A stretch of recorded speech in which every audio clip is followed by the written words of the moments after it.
Canada, you really stole our heart. Excuse the singing, but it's true. Canada stole our hearts, and we only spent 3 hours here. So I'm going to go ahead and break that down for you right now. Welcome back to the channel. So you might be wondering why we are heading to Canada for our Alaska cruise. And here's why. So to start, this is our 7th day of a 7-night Alaska cruise. And we are now heading towards Canada for just a 3-hour stay. And this is to comply with the Passenger Vessel Services Act. This U.S. law requires Alaska round-trip cruises that set sail from Seattle and return to Seattle stop here in Victoria, British Columbia. This stop will fulfill that law while stopping at least once on foreign soil. But what people don't realize is it's not necessarily a full port day or excursion day. As a result, I feel like people sleep on getting off here in Victoria. I feel like they think it is just a waste of time. And actually, some of the people in our group felt the same way. But I was personally very excited to go to Canada. I had been before, but I was one, so we really can't count that. So I was very excited to just explore what we could in the time that we had. We had no plans, nothing set, and so I want to show you what we were able to get done in our time here in port. Believe it or not, it's just about 9 p.m. here in Victoria, British Columbia. It's still pretty light out, as you can see. Now, right ahead of us, we have the Royal Caribbean ship that we've been kind of following around during our entire sailing. They got here earlier. They got here at 5 p.m. and then they're going to be setting sail at 10 p.m. And this is a prime example why it's always smart to make sure you understand your cruise itinerary. Since we decided to explore on foot without any kind of plan, we did appreciate the very clear signage that was around town, especially when we got off of the ship. There were plenty of taxis and rickshaws and pedicabs. And of course, if we were to come back, which I would love, that might be a fun excursion. You could book that in advance with MSC or independently, but we did not this time. From the Ogden Point Cruise Terminal, we walked towards the Fisherman's Wharf, which took us through the Breakwater District, and it was quite beautiful, lots of trees. The weather was comfortable, very nice, wide paved sidewalks, so we enjoyed this walk. It was an easy walk. In total, it took us about 25 minutes. We did kind of stop and sightsee along the way, and then our family was able to also get a taxi. They grabbed a taxi right from the cruise terminal and went down into the main area of Victoria. So we kind of caught up with them down there. And we've ended up now at the Fisherman's Wharf, which is a beautiful park with green space, picnic benches, and play structures. We also found the local residents to be very friendly. So continuing forward, we came up to the Fisherman's Wharf Marina, which had sadly closed at 5 p.m. on this particular day. This is actually a working marina with floating homes and restaurants and shops. So it's definitely somewhere we would like to spend a little bit more time next time we visit. Either way, it was beautiful to see and we enjoyed our walk. Something that I heard a lot of people that were going on excursions say is that they really enjoyed the Butchart Gardens excursion, as it does stay later and it's just a beautiful variety of gardens all lit up at night. Something we really enjoyed during our walk towards the city center was passing by the beautiful Huntington Hotel. This historic property is also home to the Pendray Inn and Tea House. The outdoor gardens were somewhat out of a fairy tale, and the peony bushes, the flowers were so big they're as big as our hands.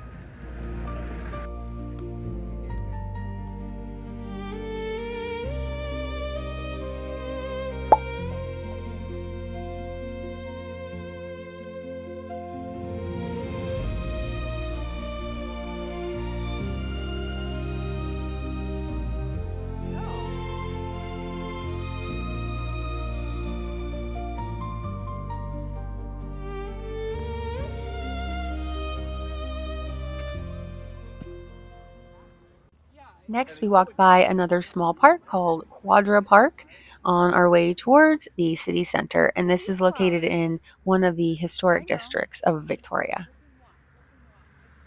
We are now passing the Hotel Grand Pacific, which is located about a half a mile from the downtown, and it's located in the inner harbor.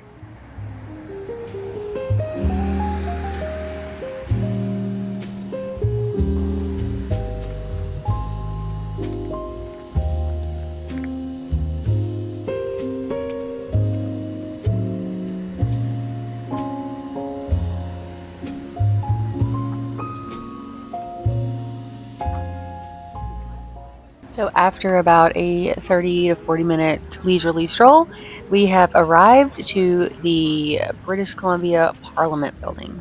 This is the photo that you kind of see on every advertisement for Victoria, British Columbia. And as you can see, it really, really shines at night. And according to Google, there's over 3,000 decorative bulbs.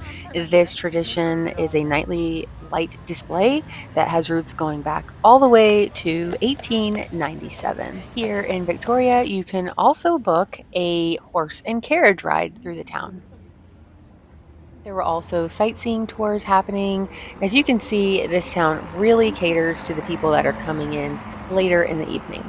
You can see the harbor front here is absolutely beautiful. There's tons of walking areas, and then the night lights really just add a touch of sparkle. Here we have the Empress Hotel, and as you can tell, there are many beautiful places to stay. If you're not here just for a cruise stay, there's beautiful places, hotels to stay at that overlook the water and the other beautiful landmarks.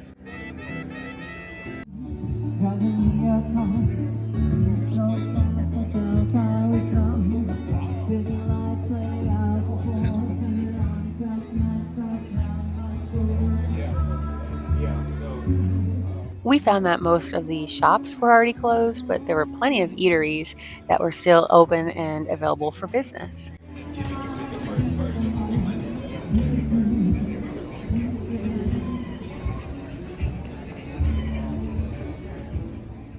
Victoria is actually the capital city of British Columbia, Canada.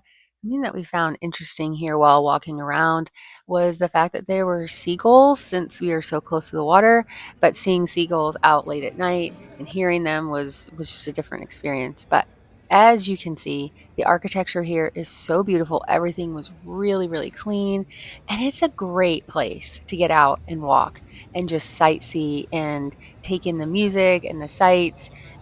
We were actually on our way to try and find to get something to eat, a little snack.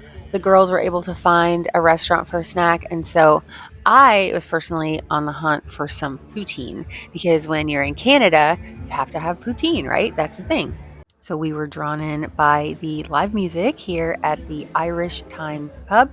We were seated in the upper level, and we're going to go ahead and get some drinks and a snack. Okay, let's take a look at this extensive menu.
get poutine. Do we have time?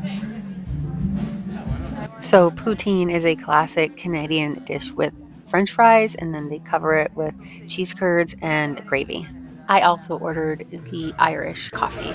So, this was delicious. I would definitely recommend coming here. I wasn't aware of this when we stopped in, but apparently, this pub was voted the best pub in North America back in 2017, and then the best Irish entertainment venue in 2018. After leaving the restaurant, we decided to take a taxi back to the ship since it would have been about a 40-minute walk and we needed to get back.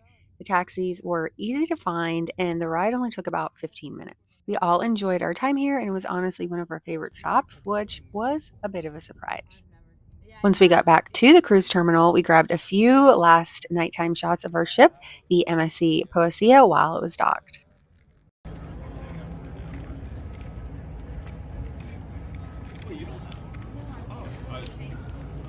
If you're looking for some souvenirs, they still had some shops open here at the terminal as well. Now, since this was our last night, we had to pack most of our luggage because we did want it to be handled by the cruise line for disembarkation for the following morning. That meant that we had to have our bags packed and placed in the hallway with the provided luggage tags before getting off the ship earlier this evening.